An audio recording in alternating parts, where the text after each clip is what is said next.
الحمد لله رب العالمين، والصلاة والسلام على رسول الله الأمين وعلى آله وصحبه أجمعين. المشاهدون الأعزاء، السلام عليكم ورحمة الله وبركاته، ومع برنامج غايات قرآنية.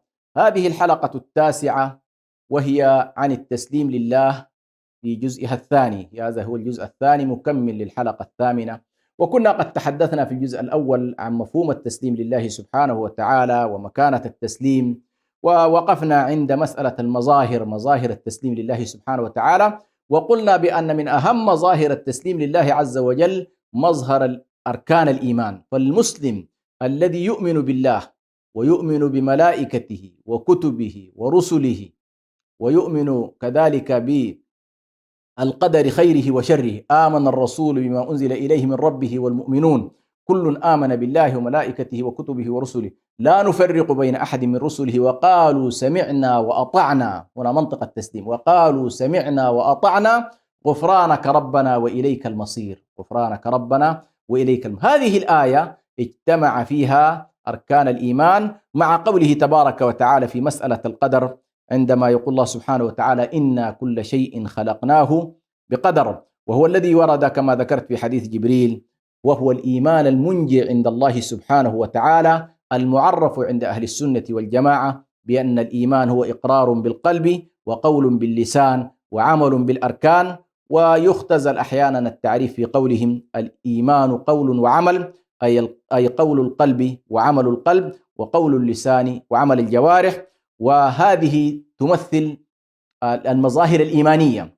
المظاهر الإيمانية للتسليم أنك إذا أردت أن تستسلم لله فإنك تؤمن وتقر بهذه القضايا الغيبية. إيمان بالله، تؤمن بأن الله سبحانه وتعالى موجود، وأن الله سبحانه وتعالى له الملك وله الأمر وله الخلق وله التدبير، وأن الله سبحانه وتعالى يقضي بين عباده، وأن الله سبحانه وتعالى له الخلق والأمر، وأن الله أرسل الرسل وأنزل الكتب، وأن الله يبعثنا يوم القيامة ويحاسبنا، وهنالك جنة وهنالك نار. كل ذلك تحت مسمى الإيمان يسلم به المكلف دون أي شك ولا ريب. هذه مسألة مهمة جدا، ولذلك الله سبحانه وتعالى جعل هذا الأمر من أوائل ما نزل في كتابه. ألف لام ميم ذلك الكتاب لا ريب فيه هدى للمتقين الذين يؤمنون بالغيب.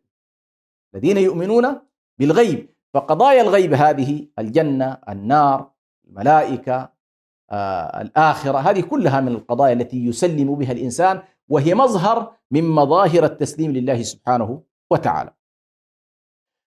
كذلك من مظاهر التسليم بأركان الإسلام الخمس، وهي التي سأل النبي صلى الله عليه وسلم، سأل جبريل النبي صلى الله عليه وسلم أخبرني عن الإسلام. قال الإسلام أن تشهد أن لا إله إلا الله وأن محمد رسول الله، وتقيم الصلاة وتؤتي الزكاة وتصوم رمضان وتحج البيت. إذن هذه الأركان الخمسة تتجلى فيها بالإضافة إلى أركان الإيمان، تتجلى فيها كذلك عملية التسليم. فإذا قلنا الجانب الأول هو تصديقي، فإن الجانب الثاني فيه جانب تصديقي، وهو شهادة أن لا إله إلا الله، إقرار بالعبودية لله. يا رب لا أقر لأحد، لا أقر بإله، لا أقر في الألوهية لغيري، فكما أنك أنت الرب فأنت المألوه المعبود الذي يقصده الناس. وهذه مسألة مهمة جدا، قضية شهادة أن لا إله، أي لا معبود بحق إلا الله. فالمعبودون بالباطل كثر، ولكن المعبود بحق هو الله جل جلاله، وإلهكم إله واحد لا إله إلا هو. نلاحظ أن التسليم لله سبحانه وتعالى في أركان الإسلام، في مسألة أركان الإسلام، تأخذ بعدين، ولا بد هنا من الالتفات إليهما. وأحاول إن شاء الله أن أركز في أمرين أساسيين: قضية الصلاة وقضية الزكاة، كيف يتجلى فيهما أمر التسليم لله سبحانه وتعالى. فالتسليم لله ذكرنا بأنه جواني كما يقول بعض العلماء، أي باطني من خلال أمر القلوب، وظاهري من خلال أمر الجوارح. فأنت التسليم لله فيه شيء داخلي وفيه شيء خارجي، أي جواني وبراني إن صح التعبير، ظاهر وباطن، شكل ومعنى. ولو وقفنا وتأملنا في أركان الإسلام نجدها تجسد التسليم المطلق لله سبحانه وتعالى. فمثلا الشهادتين تسليم عقلي ومعرفي بالتوحيد لله سبحانه وتعالى، ولوازم هذا التوحيد، ونجد أن الصلاة هي طهارة روحية وبدنية، وهي اتصال قلبي وأعمال ظاهرة. يعني الصلاة هي في حقيقتها تبدأ من القلب وتنتهي بالجوارح.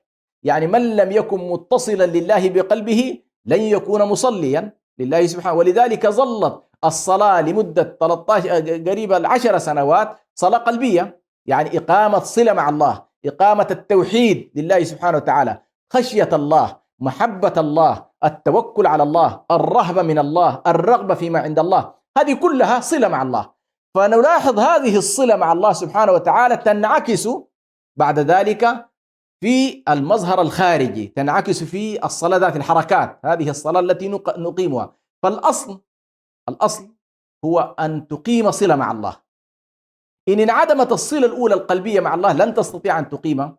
ولذلك الله سبحانه وتعالى في القرآن الكريم الصلاة التي نؤديها دائما مسبوقة وأقيموا الصلاة، وأقيموا الصلاة. ولكن الصلاة الثانية، الصلاة الأولى اللي هي الصلاة التي تعبر عن التوحيد والعلم والمعرفة والرغبة والخشية، هذه لا تسبق في القرآن الكريم بكلمة أقيموا.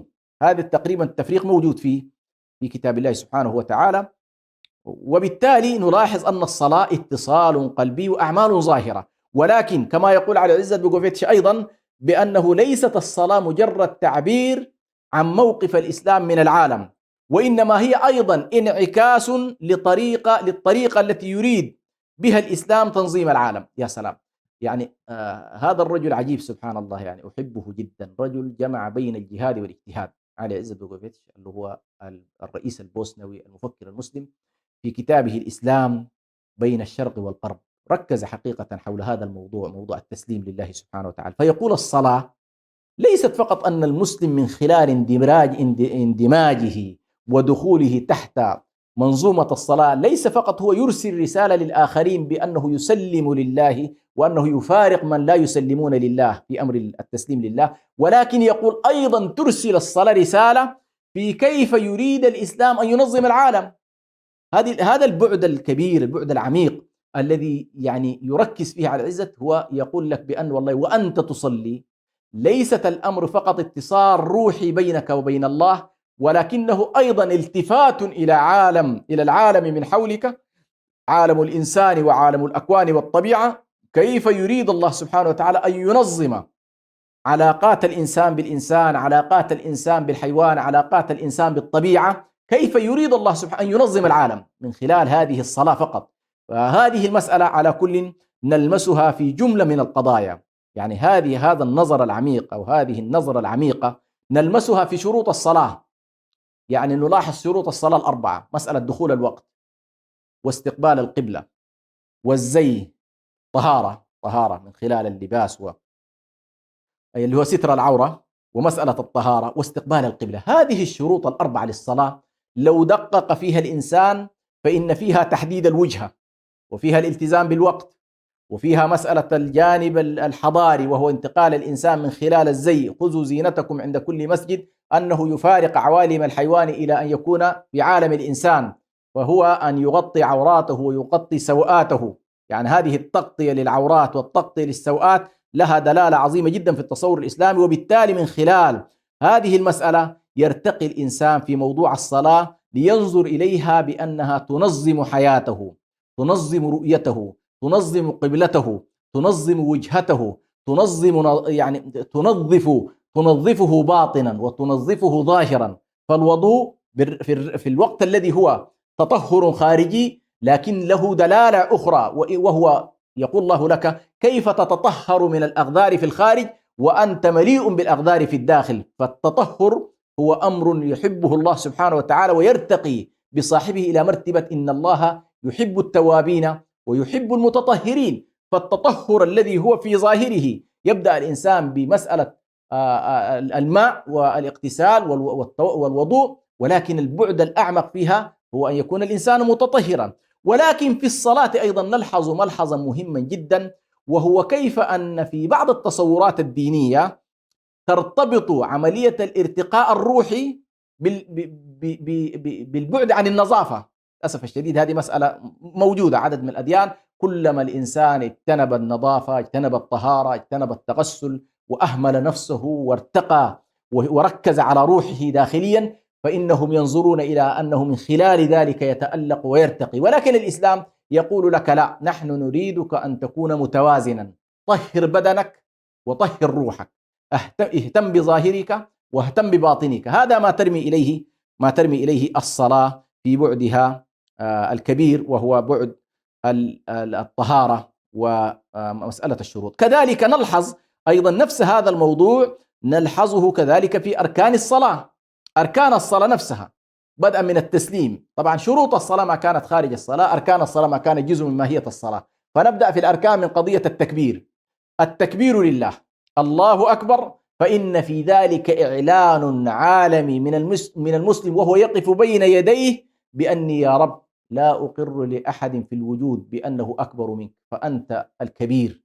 الله أكبر، الله أكبر فوق الأهواء، الله أكبر فوق الشهوات، الله أكبر فوق الطغاة، الله أكبر على رغباتنا وتطلعاتنا وأحلامنا وكل ما يمكن أن يكون كبيرا في نفوسنا، فالله أكبر منه. وبالتالي يدخل الإنسان إلى الصلاة وهو بهذا البعد العميق، وهو بعد أن الإنسان ينظر إلى هذه الصلاة في بدايتها بأنه يعظم الله سبحانه وتعالى فيها العظمة التي تليق به جل جلاله.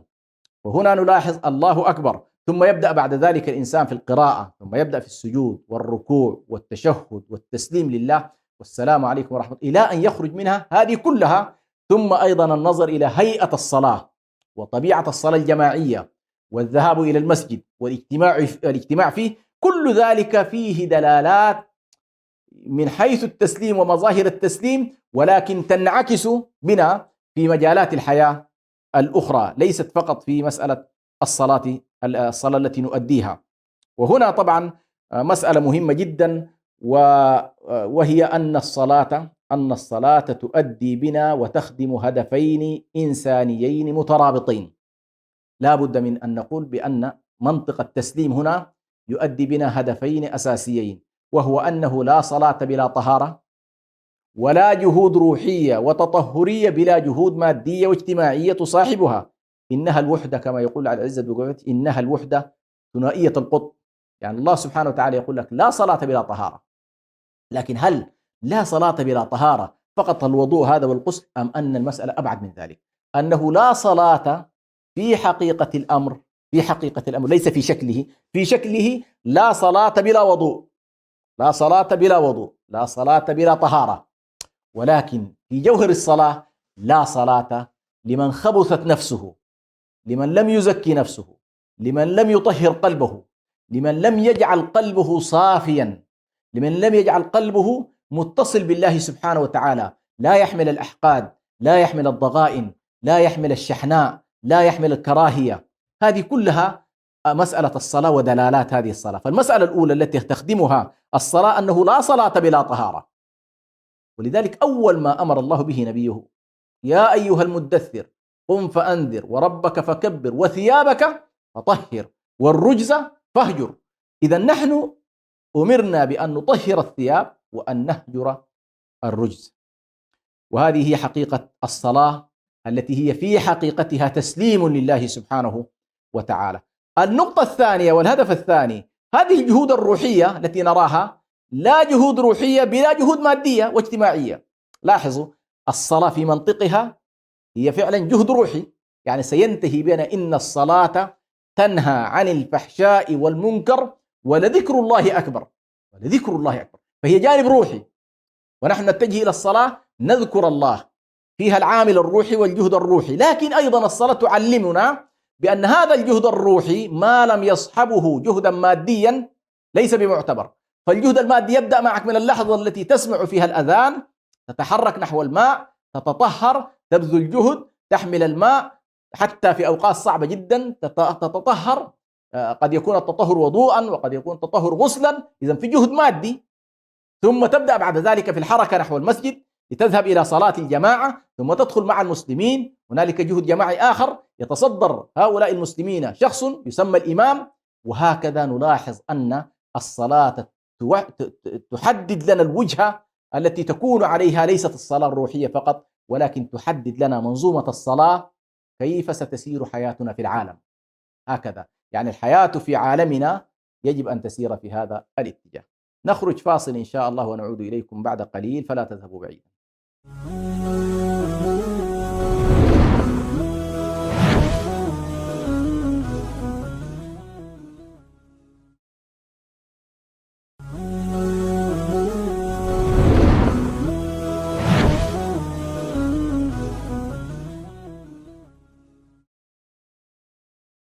الحمد لله رب العالمين، والصلاة والسلام على رسول الله الأمين وعلى آله وصحبه أجمعين. المشاهدون الأعزاء، عدنا والعود أحمد، نواصل بإذن الله سبحانه وتعالى فيما كنا نتحدث فيه حول مظاهر التسليم لله من خلال أركان الإيمان وأركان الإسلام، ونحن تحدثنا عن الصلاة باعتبارها رمزا من رموز التسليم لله سبحانه وتعالى ودلالات هذه الرمزية اللي هي رمزية الصلاة. ندخل أيضا إلى الجانب الآخر وهو الزكاة.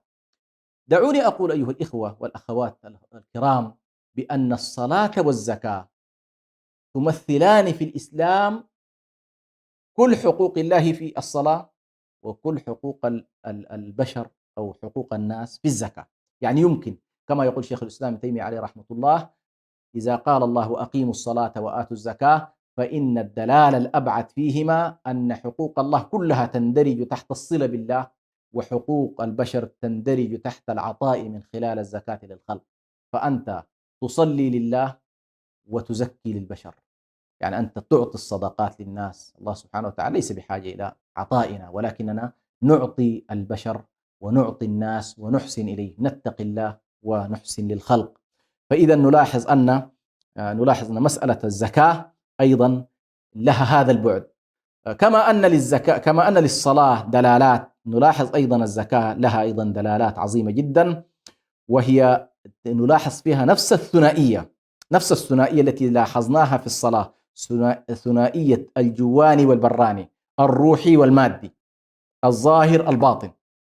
يعني سبحان الله أركان الإسلام تحمل هذه الدلالات، دلالة الظاهر الباطن المادي الروحي الغيبي، عالم الغيب عالم الشهادة، تحملها تقريبا الأركان الخمس. فمثلا في الزكاة نلاحظ أن الله سبحانه وتعالى فرض أو أوجب على المسلمين الصدقات أو ألزمهم بالإنفاق المطلق في مكة، وكانت هذه مرحلة روحية لم تظهر فيها الدولة ومنطقة الدولة القائم على التقنين، القائم على التدقيق، القائم على ممارسة السلطة. ففي مكة تعلم المسلمون كيف يتصدقون وينفقون بلا حدود.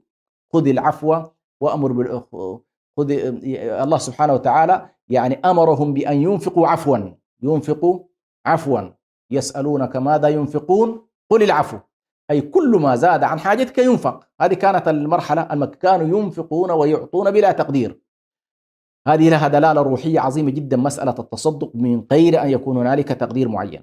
ثم لما جاءت المرحلة المدنية، مرحلة الدولة، دخلنا هنا في منطقة التقنين، وهو أن المال يؤخذ منه 2.5%، 2.5 يعني بالمية يؤخذ من مال الإنسان، من جملة ماله يؤخذ للزكاة. وهنا دخلنا في الحالة الظاهرية، يعني مجرد ما دخلت الدولة على المشهد ودخل القانون ودخلت السلطة، هنا خرجنا من حالة الروحانية إلى الحالة المادية. فالزكاة تجتمع فيها هاتين الصفتين أيضا. يقول الله سبحانه وتعالى يعني في المرحلة المكية حصل فيها التحديد، اللي هو تحديد النسبة وتحديد المقدار. هذا الشكل الظاهري أنك والله تنفق 2%. الشكل الباطني لها أو الشكل الروحي لها هو أنك تنفق وتتصدق حتى يرضى الله سبحانه وتعالى عنك، حتى تشعر بأنك كلما أنفقت حبب إليك الإنفاق. هذا هو البعد الباطني والبعد الجواني. ونلاحظ أن الزكاة في ظاهرها، في شكلها الظاهري، هي محاربة للفقر وفيها تحقيق للتكافل المجتمعي، ولكن في بعدها الروحي له علاقة، الزكاة نفسها في بعدها الروحي لها علاقة بالتطهر والتزكية. إذن الزكاة صحيح فيها عطاء، فيها تكافل، فيها محاربة الفقر، فيها إظهار للتضامن المجتمعي، التكافل المجتمعي، الشعور بالحالة الواحدة بالنسبة للبشر، بالنسبة للمسلمين أو المؤمنين. لكن فيها هذا البعد، بعد أن الزكاة فيها تطهر. الصلاة فيها تطهر، والزكاة فيها، نعم الزكاة أيضا فيها تطهر.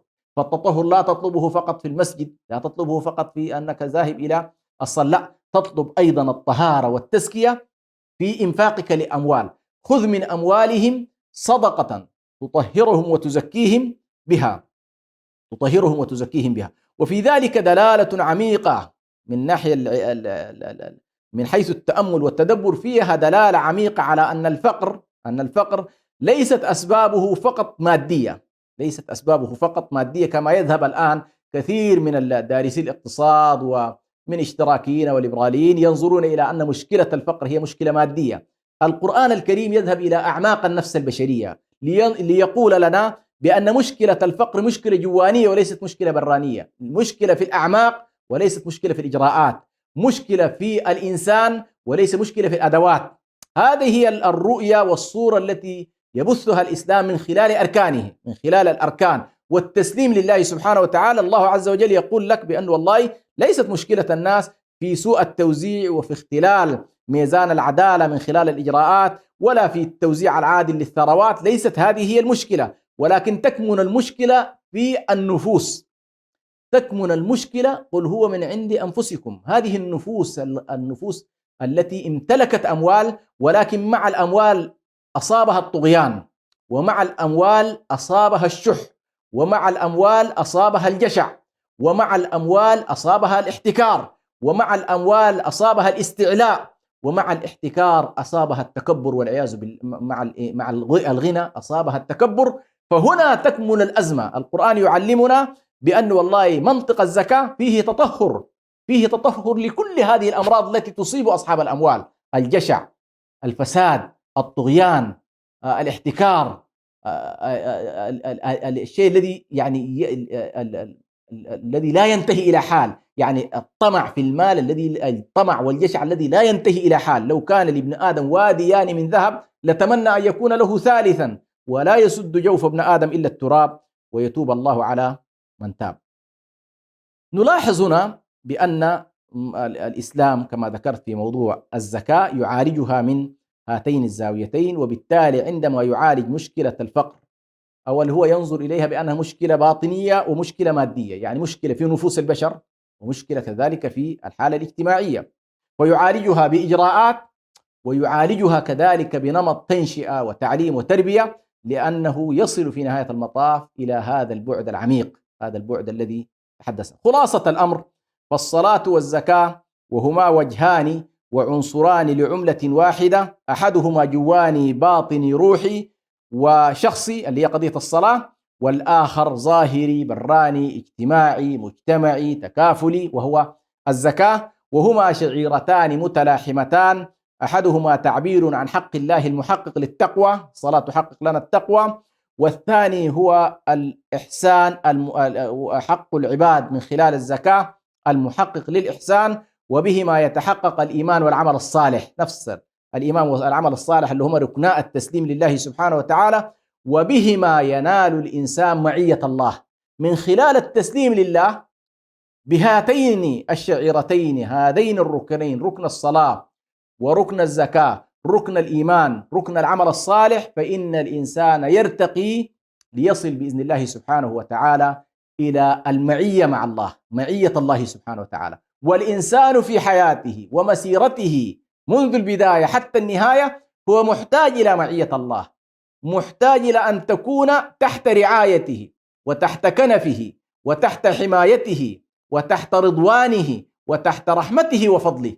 إذن هذا لا يمكن أن يكون إلا من خلال التقوى والإحسان. ولذلك الله عز وجل يقول: إن الله مع الذين اتقوا والذين هم محسنون، وهما أصل الدين وجماعه، وما قلناه في الصلاة والزكاة نقوله في الصوم والحج اختصارا حتى لا نطيل الحلقة، بأبعاده الروحية والاجتماعية والسياسية والاقتصادية. فانظر إلى الحج وما فيه من أبعاد كبيرة جدا، انظر إلى الصوم وما فيه كذلك من تلاحم، وما فيه من دخول الكل تحت منطق العبودية والاستسلام لله سبحانه وتعالى. ونأخذ كذلك مسألة مهمة جدا وهي مسألة أخرى، وهي أفردها لأهميتها في قضية التسليم لله سبحانه وتعالى، وهو تكلمنا في مسألة أركان الإيمان إجمالا، ولكني هنا أريد أن أفرد ركن القضاء والقدر، لأنه قمة ومنتهى التسليم لله.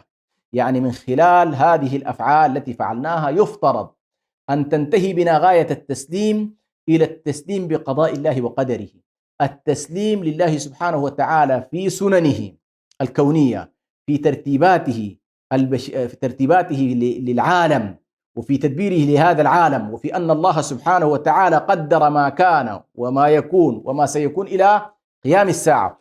هذا الأمر الذي يرتقي فيه الإنسان ليصل إلى منطقة التسليم المطلق لله يتجسد لنا في مسألة القضاء والقدر. والقدر كما يقال هو سر الوجود. انظر في نفسك وأحلامك وخططك ماذا تحقق منها، ما حجم ما تحقق بالنسبة لما لم يتحقق، وما لم نخطط له كيف تحقق. هذه كلها تساؤلات يعني الذي يعني يذهب في اتجاه التسليم ينظر إلى حياته، ينظر من أين بدأ وإلى أين انتهى، ينظر كيف كان قبل 10 سنوات وما هو وضعه اليوم. هل كل هذه المسيرة التي قضاها هل هي من اختياراته؟ ما حجم التأثير الخارجي من حوله؟ هذا التأثير الخارجي هل هو أيضا بإرادته أم لم يكن له فيه إرادة؟ كم حجم التأثير البشري عليه؟ كم حجم التأثير الطبيعي عليه؟ كم حجم القضايا الخفية التي لا يدركها وسرت عليه؟ هذه كلها تساؤلات، فالمسلم يسألها ليصل في نهاية المطاف إلى منطقة التسليم لله جل جلاله. كم حجم التغيرات من حولنا، وربما حدث ما في مكان ما أثر هذا الحدث على مجريات الكون كله. ألا ترون معي بأننا نحن في هذا العام والعام الذي سبق عشنا أحداث عظيمة جدا، أحداث كورونا بدأت من مدينة واحدة في الصين، وإذا بها تغير مجرى حركة الكون كله. من الذي دبر ذلك؟ من الذي أجرى هذا الأمر؟ كيف بدأ وكيف تطور وكيف انتهت البشرية اليوم وهي عاجزة تنظر إلى نفسها أمام هذا الحدث الذي هو حدث انطلق من نقطة صفرية، نقطة صغيرة جدا ولا تسوى شيء، ولكنها شملت الكون كله. ويحدث أحيانا كما يقول بعض العلماء، تحدث أحداث في مجرات من خارج الأرض، خارج هذه المجرة التي نحن فيها، تحدث أحداث ويحدث حدث صغير ويؤثر هذا الحدث البعيد جدا في مجرة أخرى، يؤثر على حركتنا هنا في الكون. هذه المسألة تجعلنا نسأل أنفسنا سؤالا عظيما، وهو هل نحن فعلا من نملك مصائرنا؟ هل هذه البشرية تملك مصائرها؟ هذه القضية مسألة فلسفية عميقة جدا. يعني كثير من الناس عندما يأتي إلى مسألة القدر تشكل عليه هذه المسألة، ويقع ربما في كثير من التناقضات والإشكالات. على كل نكتفي إن شاء الله بهذا القدر، وستكون لنا حلقة تتمة إن شاء الله لهذه الحلقة. والسلام عليكم ورحمة الله وبركاته.